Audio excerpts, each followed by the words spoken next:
금요일, 사순절의 21번째 날, 주님의 위로를 깊이 경험하기 원합니다. 오늘도 우리를 홀로 두지 않으시고 위로하시는 하나님의 음성을 듣기 원합니다.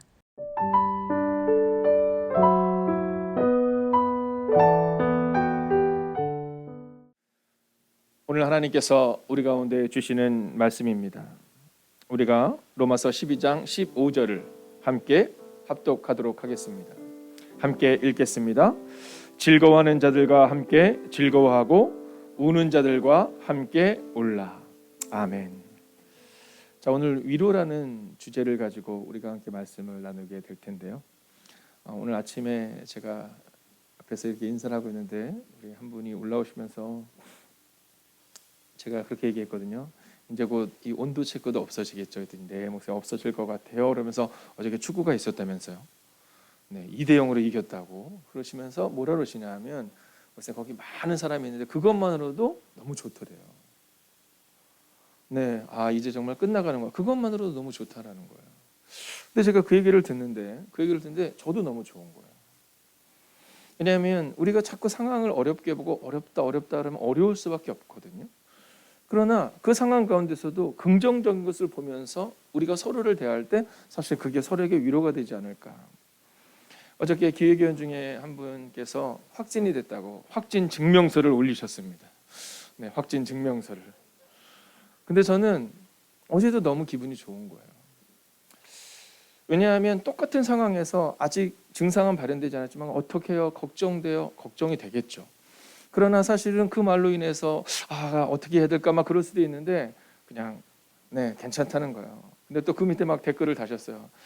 가족들이 같이 하는 게 어쩌면 더 나을 수도 있다고. 여러분, 저는 어저께 그 사건을 보면서 우리가 상황에 지배를 받는 것과 상황에 영향을 받는 것과 상황을 바꾸는 것은 좀 다르구나. 저는 오늘 하루도 여러분의 마음 가운데 오늘 말씀을 통하여 은혜를 받으시고 그리고 누군가에게 여러분 가능하다면 성경이 말하는 대로 할 수 있다면 우리가 위로의 말, 또 긍정의 말, 괜찮다라는 말, 그리고 곧 하나님이 바꾸실 것이다라는 말, 이 또한 지나갈 것이다라는 말, 여러분 그 말로 위로로 가득한 하루가 되시기를 주의 이름으로 축원하겠습니다. 오늘 로마서 12장 1절을 먼저 같이 보고 말씀을 시작할까요? 자, 로마서 12장 1절을 보면 이렇게 말합니다. 그러므로 형제들아 내가 하나님의 모든 자비하심으로 너희를 권하노니. 참 중요한 말씀이죠. 자, 사실 우리가 오늘 15절의 위로를 보는데요. 이 로마서 12장 1절이 이 위로를 어떻게 해야 되는 거에 대한 아주 중요한 단서를 주고 있습니다. 어떤 사람이 위로하는 거에 대해서. 왜냐하면 하나님의 모든 자비하심을 경험한 자가 오늘 그 자비하심으로 위로를 얘기하는 거거든요. 자, 그런데 더 중요한 말씀이 나옵니다. 이어서 같이 해볼까요? 너희 몸을 하나님이 기뻐하시는 거룩한 산제물로 드리라. 이는 너희가 드릴 영적 예배니라. 이렇게 말해요. 여러분, 우리가 이번 사순절의 시간을 지나서 주일을 제외한 40일의 시간을 지나면서 우리는 영적 예배를 살아가고 있는 겁니다. 여러분, 교회에서 예배를 드린다는 것은 눈에 보이는 예배만을 말하고 있지는 않습니다. 여러분, 여러분이 교회에 오셔서 예배를 잘 드리면 저의 마음 가운데 이 예배자로서는 그 모습을 위해 기도합니다. 하나님, 이 예배자로서는 모습이 세상으로 확장될 수 있도록. 우리는 종종 교회에서 우리가 수예배를 드렸다, 우리가 금요예배를 드렸다는 것으로 만족하지만 오늘 성경은 너희가 드릴 예배는 너희의 삶으로 드리는, 너희를 산 제물로 드리는 영적 예배가 되어야 한다. 이 얘기를 우리 가운데 하고 있는 겁니다. 여러분, 저는 오늘 여러분의 마음 가운데 나는 영적 예배자로 서겠다. 여러분, 이 고백이 있기를 원해요. 나는 영적 예배자로 서겠다. 여러분, 그 다짐 있는 시간이 돼야 되는 겁니다. 여러분, 어떤 예배자로 서야 하는가? 그것은 우리가 우리의 삶을 살아낼 때 우리가 교회에서 예배자로 서고 어떠한 훈련을 받거나 또는 어떠한 상황 가운데 저 같은 경우도 어떤 기도하는 시간 가운데 마음을 정해서 기도하는 그 시간만이 우리가 예배자가 아니라 영적 예배자는 우리의 삶을 드리는 예배자다라는 겁니다. 자, 그러면 오늘은 어떤 예배를 드려야 될까요? 바로 위로자에 대한 예배를 드려야 된다. 이렇게 말하고 있는 겁니다. 자, 우리가 위로자가 되어서 예배자로 서야 한다는 겁니다. 내가 교회에서 집사로서 예배도 잘 섬기고 안내도 잘하고 봉사도 잘하고 너무 중요한 일입니다. 그런데 성경은 거기에서 한 걸음 더 나아가 줄 수 있겠니? 이렇게 말씀하고 있는 겁니다. 자, 이제 너희가 교회에서 예배자로 섰다면 성전에서 예배자로 서기를 원한다면 그러면 이제 너의 삶에서 위로자로 한번 살아낼 수 있겠니? 이것을 우리 가운데 이야기하고 있는 겁니다. 그러면 위로자는 누구입니까? 어떤 삶을 살아야 합니까? 먼저 위로를 경험한 자여야 한다는 겁니다. 여러분, 우리가 만약 오늘 위로자의 예배자가 되기를 원한다면 위로를 먼저 경험해야 합니다. 우리가 위로를 경험하지 못하면 위로하기가 어렵습니다. 제가 아이들을 이렇게 보면요, 아이들이 사랑을 많이 받는 아이들은 사랑을 주는 거에 익숙합니다. 물론 부모님들이 보실 때는 아유, 얘가 이렇게 자기만 아는 것 같아요, 이렇게 얘기할 수 있지만 그렇지 않아요. 자기만 아는 건 당연한 겁니다. 근데 그 안에서도 이 아이들이 사랑을 많이 받은 아이들은요, 커 나가면서 점점 사람들에게 그 사랑을 나눠주는 것이 익숙해져 간다라는 거죠. 자, 오늘 로마서 12장 1절을 다시 한번 볼까요? 그러므로 형제 여러분, 내가 하나님의 자비를 생각하며 권합니다, 이렇게 말하고 있어요. 자, 내가 권하는데 어떻게 권하고 있는 거냐면 하나님의 자비, 하나님의 위로, 하나님의 긍휼, 그것으로 너희를 권한다, 이렇게 말하고 있는 겁니다. 여러분, 바울은요 하나님의 위로를 경험한 자였어요. 다메섹에서 보지 못할 때, 다메섹에서 외롭고 힘들 때, 그때 하나님의 위로를 경험한 자였습니다.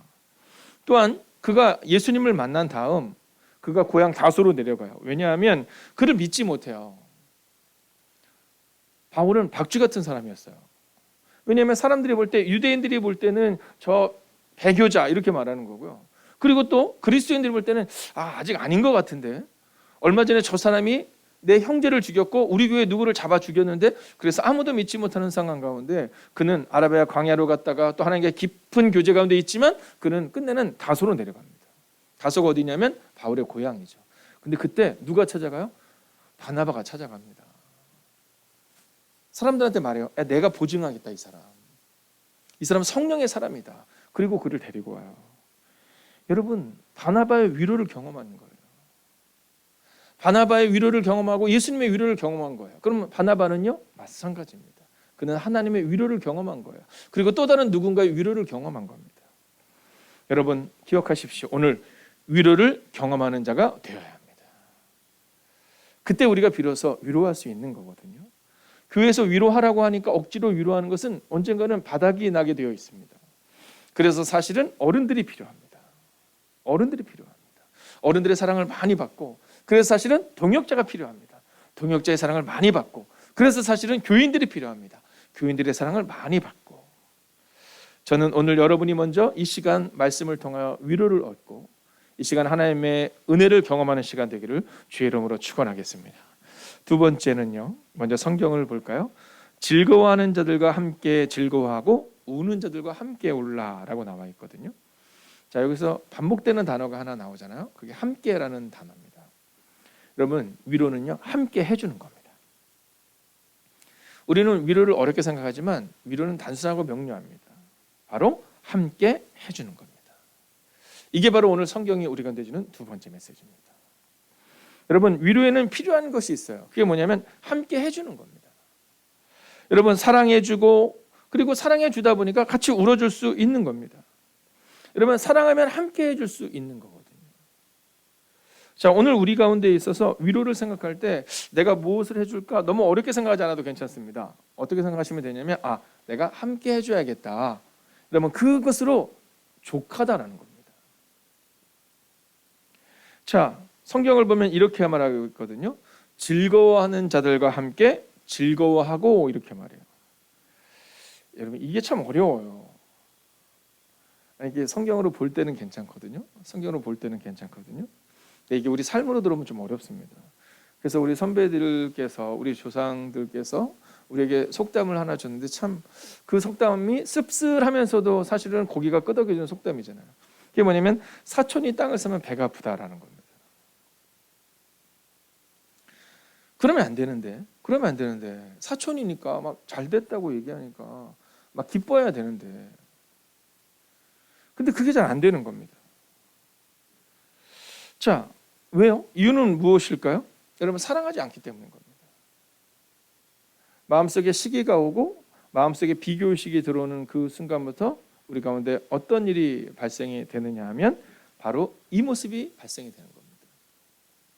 함께 즐거워하는 것이 아니라, 함께 기뻐해 주는 것이 아니라, 여러분, 배가 아픈 거죠. 성경은요, 가인과 아벨의 사건을 통해서도 이것을 분명히 얘기해 줍니다. 여러분, 하나님 앞에 예배를 드려요. 하나님 앞에 예배를 드려요. 근데 하나님께서 누구의 예배는 받으시고 누구의 예배는 받지 않으세요. 여러분, 그러나 그 모습을 보면서 다른 사람이 잘된 것을 보면서 기뻐할 수 있어야 되는데 여러분, 그렇게 하지 않아요. 여러분, 함께 한다는 것은 바로 그렇게 어려운 겁니다. 그래서 사랑의 반대말은 시기입니다. 여러분, 우리가 기억해야 되는 것은 우리 마음 가운데 자꾸 시기심이 들어오잖아요. 나보다 더 잘하는 사람에 대한 시기심. 그러면 나에게 사랑이 식어지고 있구나, 이렇게 여겨지면 됩니다. 내가 사랑이 있는가 없는가는 다른 사람들이 잘 되는 것 혹은 다른 사람과 함께 해주는 것이 기쁘다, 그러면요, 그것은 내게 사랑이 넘치는 겁니다. 그래서 여러분, 사랑의 동의어는 용납인 겁니다. 우리가 종종 누군가가 무언가를 실수할 때 용납해 줄 수 있다? 그럼 사랑해 준 겁니다. 다윗과 요나단을 보십시오. 여러분, 요나단의 아버지 사울이 계속 얘기해요. 야, 너 저 다윗과 가까이에서는 큰일 난다. 너 저 다윗 때문에 너의 왕권을 뺏길 거야, 이렇게 얘기하거든요. 근데 괜찮다고 얘기해요. 요나단이 뭐라고 말하면, 야, 내가 보니까 우리나라를 네가 다스리면 잘할 것 같다. 용납해 주는 겁니다. 여러분, 요나단의 목표는 왕이 아니었고 사울의 목표는 왕이었던 겁니다. 저는 오늘 우리의 마음 가운데 바로 이 은혜가 있으면 좋겠어요. 우리의 목표가 교회에서 인정받는 것이 되거나 우리의 목표가 세상 가운데서 인정받는 것이 되는 것이 아니라 여러분, 용납해주고 함께 해주는 것, 그것이 우리의 고백이 되기를 원해요. 여러분, 그래서 진정한 공감은 함께 울어주는 겁니다. 여러분, 이것을 잊지 않아야 됩니다. 우리가 하는 실수 중에 하나는 뭐냐면요, 함께 울어주고 함께 웃어주는 것을 하면 되는데 이게 잘 되지가 않아요. 누군가가 어려움을 겪어서 눈물을 흘리고 있으면 우리는 그렇게 말하거든요. 네네, 그럴 줄 알았지, 이렇게 말하거든요. 아유, 저 사람은 좀 고생 좀 해봐야 돼, 이렇게 말하거든요. 아닙니다. 여러분, 함께 울어주는 거예요. 예수님께서 사역을 시작하시는 장면들을 보면 놀라운 장면이 많이 나오는데요. 특별히 나인성 과부의 문제는 어떻게 해결되었는가를 우리가 보여줍니다. 아니, 나인성이 한 여인인데 이 여인에게 남편이 일찍 세상을 떠나요. 그리고 한 아이를 키우면서 어렵게 살아갑니다. 그런데 이 아이가 잘 자라요. 이 아이가 희망이 되는 겁니다. 이 아이가 소망이 되는 거죠. 근데 어느 날 이 아이가 갑자기 목숨을 잃어요. 여러분, 그때 그 여인의, 나인성 과부의 마음 가운데 가졌던 그 마음의 낙심이 어땠을까? 오늘 우리가 시작하면서 불렀던 찬양처럼 내 마음이 낙심되며, 여러분, 그 낙심은 이루 말할 수 없을 거예요. 근데 그때 한 사람이 이렇게 쳐다보고 있으세요. 근데 쳐다보는 끝나는 것이라 눈물을 주르륵 흘리세요. 여러분, 그분이 누구십니까? 그분이 예수님이셨어요. 여러분, 낙심된 그 영혼을 그냥 지나치지 않으시고 함께 공감해 주셨던 그분, 그리고 예수님이 그를 향해 나아가세요. 그리고 그 여인을 위로하세요. 그리고 그 아들을 살려주세요. 저는 오늘 우리의 마음 가운데 내가 함께 해주는 것은 공감해 주는 것이다 라는 사실을 기억하며 오늘도 함께 울고 함께 즐거워하는 우리가 되기를 주의 이름으로 부탁드리겠습니다. 자, 이제 마지막 세 번째죠. 자, 오늘 굿나잇 기도가 왔을 때 두려워하지 않을 수 있도록 여러분, 위로의 사람이 되십시오. 네, 요즘 어떤 분이 그러시더라고요. 굿나잇 기도를 하는 것이 두려워지기 시작했다고. 네, 평상시는 굿나잇 기도를 딱 들으시고 임영웅의 노래를 들으면서 쫙 주무시면 되는데, 네, 근데 어느 순간부터 굿나잇 기도를 하면서 오늘 나는 위로를 했는가를 다시 한번 경험하게 되고 다시 한번 묻게 되는 그 순간이 어쩌면 나를 돌아보는 시간이다라는 거죠. 여러분, 굿나잇 기도는 30분, 1시간 할 수는 없습니다. 그죠? 5분 정도의 시간, 물론 더 깊이 기도하는 분도 계시겠죠. 그러나 그 시간들을 통해서 하루를 돌아보고 내일을 기대하는 겁니다. 오늘 성경은 우리 가운데 이렇게 말합니다. 기뻐하는 사람들과 함께 기뻐하고 우는 사람들과 함께 우십시오. 여러분, 오늘 그렇게 한번 살아봅시다. 혹시 누군가 기뻐하는 일이 있다면 진심으로 기뻐해 주는 겁니다. 누군가 혹시 잘된 일이 있다면 진심으로 기뻐해 주는 겁니다. 누군가 혹시 아픈 일이 있다면 진심으로 함께 울어주는 겁니다. 여러분, 오늘 성경은 이렇게 말하죠. 함께 즐거워하고 함께 울라. 여러분, 이건 참 어려운 일인 것 같습니다. 오늘도 교회 10시에 이제 태국에서 열심히 선교하다가 잠깐 한국에 들어오신 문영식 선교사님의 교회를 방문합니다. 여러분, 우리가 함께 기도해야 되는 것은 함께 즐거우고 함께 울어주는 것. 여러분 그 안에서 얼마나 어려운 일이 있었을까. 지난주 토요일 날 저희 교회 방문하셨던 선교사님께서 말씀하신데 그 선교지에서 가장 가까웠던 이들이 죽음을 경험하게 된 거예요. 근데 그때 마음에 낙심이 오더래요. 그런데 한국에 들어와서 이제 일정을 처리하며 여러 성도님들을 만나고 누군가를 만나고 위로하는데 그것이 위로가 되더라는 거예요. 어저께 고찬아 선교사님에게 문자가 왔어요. 그러면서 목사님, 이 어렵고 힘든 시기 사랑하는 성도님들과 우리 집사님, 권사님, 장로님, 또 사랑하는 목회자들, 또 사랑하는 아이들에게 감사하다는 말을 꼭 전해달라는 거예요. 여러분 생각해보면 우리가 그분들에게 뭐 특별한 걸 해드리는 건 없는 것 같습니다. 그러나 함께 울고 함께 즐거워했던 것은 분명했던 것 같습니다. 오늘 제가 여러분에게 이렇게 선언하고 선포합니다. 여러분 아멘으로 화답해 주십시오. 오늘 하나님이 당신을 위로하십니다. 누군가를 위로하는 하루를 사십시오. 기도하겠습니다. 여러분 우리가 함께 하나님 앞에 나아가기 전 우리가 이 찬양으로 우리의 기도를 대신하며 묵상하며 나아가기를 원하는데요. 예수 늘 함께 하시네라는 찬양입니다. 종종 우리가 고단한 인생을 살아가고 힘겨운 오늘을 살아가죠. 그러나 예수님이 우리의 마음을 아십니다. 오늘 우리의 마음 가운데 주님, 오늘 제가 이 마음으로 주님 앞에 나아갑니다.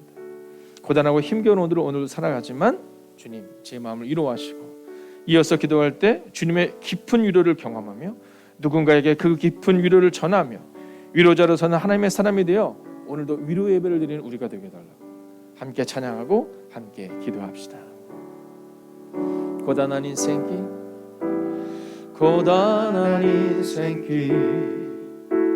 힘겨운 오늘도 예수 내 마음 아시네. 지나간 아픔도 마주할 세상도 예수 내 마음 아시네. 하루를 살아도 기쁨으로 가리. 예수 늘 함께 하시네. 후회도 염려도 온전히 맡기리. 예수 늘 함께 하시네. 믿음의 눈 들어 주를 보리. 이 저한 지나가리라. 주어진 내 삶의 시간 속에 주의 뜻 알게 하소서. 함께 기도하고 함께 묵상합시다. 하나님, 오늘 살아갈 때 하나님, 오늘 이 하루에 고단함과 낙심과 절망이 우리 가운데 있지만 하나님이 우리와 함께 하심을 고백하는 시간이 됩시다. 또한 이어서 기도할 때 하나님, 오늘 하나님이 나와 함께 하셨던 것처럼, 오늘도 예수님이 나와 함께 하셨던 것처럼 이제 내 남은 생에도 누군가와 함께 해주는 삶, 오늘 하루도 위로를 나누어주는, 하나님께 받은 위로를, 경험한 위로를 함께 나누어주는 그 하루를 살기를 원한다고 이 시간 함께 묵상하며 나아갑시다. 함께 기도합시다. 오 주님, 오늘도 우리가 그렇게 살기를 원합니다. 오늘도 우리가 그렇게 믿음으로 걷기를 원합니다. 오 주님, 말씀하여 주셔서, 오 주님, 위로하시고 능력으로 함께하여 주셔서, 오 주님, 주님만이 우리의 힘이 되고 능이 됨을 고백하게 하여 주시옵소서. 하나님, 누군가에게 그 깊은 위로를 전하는 사람 되기를 원합니다. 하나님, 위로자로 사는 하나님의 사람이 되기를 원합니다.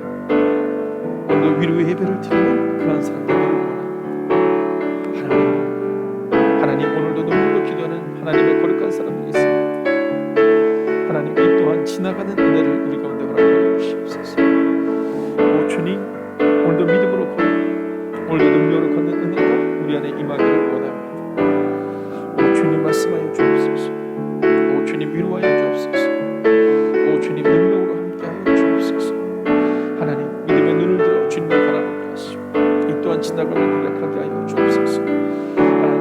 우리의 삶 가운데 우리의 시간 속에 주님의 뜻을 알게 하시고 하나님 그렇게 걸어가는 하나님의 삶이 되기를 원합니다. 오 주님, 주님의 위로를 경험합니다. 오 주님, 주님의 위로가 필요합니다. 하나님 위로가 필요한 내게 위로를 주시옵소서. 무너지는 은혜를 우리가 내주시옵소서. 오 주님, 오 주님, 오 주님, 주님을 바라봅니다. 오 주님, 주님을 신뢰합니다. 오 주님, 오 주님. 하나님의 위로가 필요한 이들에게 예수님께서는 우리 손 붙잡고 걸어가 주십니다. 하나님 오늘 이 시간도 하나님의 위로가 필요한 영혼이 있사오니 주님 그 깊은 위로를 우리에게 허락하여 주옵소서. 하나님 잊지 않게 하옵소서. 우리가 위로를 받았으니 우리도 누군가를 위로하는 하나님의 사람들이 되게 하여 주셔서 오 주님 우리가 있는 그곳마다 눈물이, 우리가 있는 그곳마다 기쁨이, 우리가 있는 그곳마다 공감이, 우리가 있는 그곳마다 용납이, 그리고 우리가 있는 그곳마다 하나님의 위로가 경험되는 오늘 하루가 되기를 성부와 성자와 성령의 이름으로 간절히 축원하옵나이다. 아멘. 첫 번째, 오늘도 혼자 앞서가느라 잘난치 않은 신앙이 되지 않도록 늘 주변과 어울려 함께 가는 믿음의 길이 되게 하옵소서.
두 번째, 즐거워하는 자들과 함께 즐거워하고 우는 자들과 함께 울어줄 수 있는 위로의 하루가 되게 하소서.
번째, 온전한 사랑을 알지 못해서 갈급하거나 목말라 하지 않고 우리를 위해 자신을 버리시고 향기로운 제물과 희생 제물로 하나님께 드리신 귀한 예수님의 사랑을 알고 느끼는 하루 되게 하소서.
네 번째, 함께 모여 예배하는 시간을 통해 주님을 섬기고 주님께 온전한 찬양을 올려드리는 예배가 되게 하소서. 예배를 통해 우리의 삶 가운데 하나님의 전능하심이 살아 역사하는 능력으로 나타나는 모습을 보게 하소서.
번째, 범사의 하나님을 인정하는 시간 되게 하셔서 우리의 길을 지도하시는 하나님을 경험하게 하소서.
계속해서 위로하십시오. 하나님의 위로를 경험했으니 이제 위로를 나누는 사람이 되십시오.